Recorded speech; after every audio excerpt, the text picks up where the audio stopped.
येत्या काही दिवसांमध्ये राज्यात स्थानिक स्वराज्य संस्थांच्या निवडणुका होणार असून ही निवडणूक कार्यकर्त्यांची निवडणूक असणार आहे।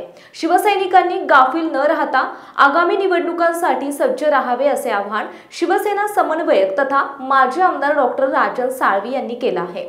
राजापूर लांजा साखरपा मतदारसंघाचे माजी आमदार डॉक्टर राजन साळवी यांची शिवसेना मुख्य नेते एकनाथजी शिंदे यांनी लातूर आणि धाराशिव जिल्हा शिवसेना समन्वयक म्हणून निवड केली असून सध्या ते लातूर आणि धाराशिव जिल्ह्याच्या दौऱ्यावर आहेत। या अनुषंगाने सोमवार 28 रोजी उमरगा शहरातील श्री मंगल कार्यालय येथे पार पडलेल्या उमरगा लोहारा तालुक्यातील शिवसेना पदाधिकारी आणि शिवसैनिकांच्या बैठकीत ते बोलत होते। उमरगा विधानसभा मतदारसंघासह संबंधित धाराशिव जिल्हा हा पूर्वीपासून शिवसेनेचा बालेकिल्ला म्हणून ओळखला जातो। मागील निवडणुकीत आपण गाफील राहिल्याने काठावर पराभव पत्करावा लागला आहे। पदाधिकाऱ्यांनी शिवसैनिकांनी गावोगावी शिवसेनेच्या शाखा पुनर्जीवित कराव्यात, निवडणुकीतील बारकावे समजून घेऊन सूक्ष्म नियोजन करावे, रिक्त असलेल्या ठिकाणी नव्याने पदाधिकारी नेमून संघटन वाढीसाठी सर्वांनी प्रयत्न करण्याची गरज असल्याचे पुढे बोलताना त्यांनी सांगितले। तसेच माजी खासदार प्राध्यापक रवींद्र गायकवाड, शिवसेना उपनेते तथा माजी आमदार ज्ञानराज चौगुले, युवासेना विभागीय निरीक्षक किरण गायकवाड यांनीही उपस्थित शिवसैनिकांना सविस्तरपणे मार्गदर्शन केले।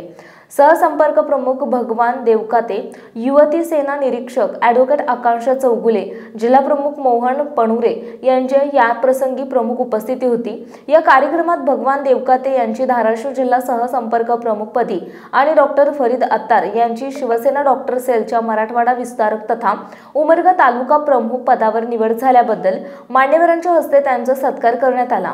बैठकीस तालुका प्रमुख बळीराम सुरवसे, जगन्नाथ पाटील, शहर प्रमुख योगेश तपसाळे, युवासेना जिल्हा प्रमुख सचिन जाधव, तालुका प्रमुख विनोद कोराळे, बलभीम येवते, विलास भगत, अमर शिंदे, सुभाष येळीकर, तुकाराम उपासे, प्रताप लोभे, दीपक रोडगे, अभिमान खराडे, सुरेश मंगरुळे, नरेंद्र माने, चंद्रशेखर मुदकन्ना, घनश्याम चिंचोळे, सौ सारिकाताई कांबळे, सौ संध्याताई शिंदे, सौ लताताई भोसले, संदीप चौगुले, पप्पू समन, विजय मानी, विजय भोसले, अमोल पाटील, नामदेव लोभे, बसवराज शिंदे, अरुण जगताप, विजय भोसले, धोंडीराम पवार, शरद पवार, संतोष सागर, हरिदास भोसले, बालाजी बनसोडे, भरत कलबुर्गे, ज्ञानेश्वर पाटील, शिवराज चिनगुंडे, अमोल सोमवंशी, संजय रणखांब, काशीनाथ पाटील, नामदेव पवार, बालाजी जाधव, सुरेश दंडकुले आदी शिवसेना पदाधिकाऱ्यांनी शिवसैनिकांची उपस्थिती होती। कार्यक्रमाचे सूत्रसंचालन मनोज जाधव आणि आभार प्रदर्शन चंद्रशेखर सूर्यवंशी यांनी केले। GTV मराठी जनतेचा बुलंद आवाज न्यूज चॅनलचे प्रतिनिधी विशाल देशमुख, तालुका उमरगा, जिल्हा धाराशिव।